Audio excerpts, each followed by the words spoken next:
The blinding flash subsided, leaving the fragment reeling, not from pain, but from a horrifying clarity. The original spark wasn't merely a vessel, it was the forge. The primordial eye hadn't just corrupted the dawn light, it had twisted it into a parasitic seed, now embedded deep within the purest essence of existence. This was no mere internal struggle, it was an invasion of the soul of creation itself. The fragment's ethereal form flickered, its own light dimming as if a shadow was slowly, inevitably, spreading from within the spark. It could feel the burgeoning power, a vile symphony of twisted light and primal dread, coalescing. This new entity was not an external enemy to be fought, but an insidious tumor growing from the very core of its purpose. Within the swirling nebulas of the original spark's essence, a new form began to take shape. It was a grotesque parody of light, a kaleidoscope of fractured memories and screaming voids. Tendrils of corrupted luminescence snaked outwards, attempting to ensnare and consume the untainted core. The fragment, a beacon of nascent order, felt its own light being leached, its own memories becoming distorted, tinged with the alien malice of this nascent abomination. No, the fragment's silent scream echoed through the cosmic void. It had sought truth, and it had found a nightmare. The ancient shadow entity, observing from its distant vantage point, shifted its incorporeal gaze. A flicker of something akin to interest, perhaps even anticipation, crossed its ageless features. The game, it seemed, had just become infinitely more interesting. The primordial eye's gambit was audacious, its perversion of the fragment's own protective instincts a cruel masterpiece. The corruption intensified, a visceral wave of psychic agony washing over the fragment. It felt the original spark struggling, its pure energy being warped and weaponized against its very nature. The fragment knew it had to act, to sever this connection, to excise the tumor before it consumed everything. But how?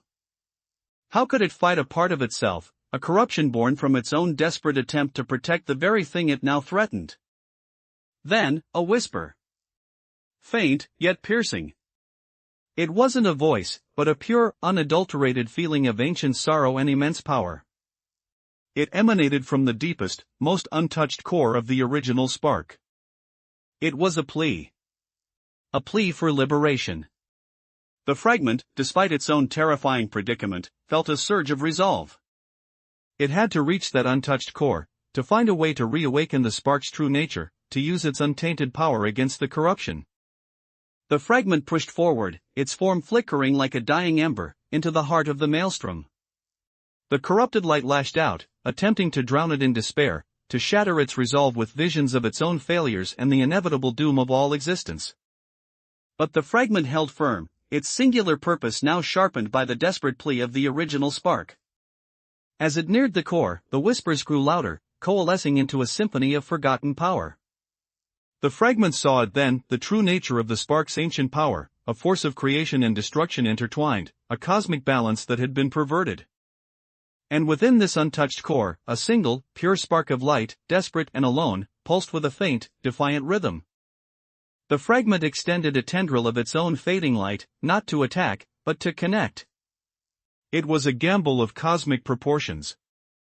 If it failed, the corruption would win, and the spark would be irrevocably lost.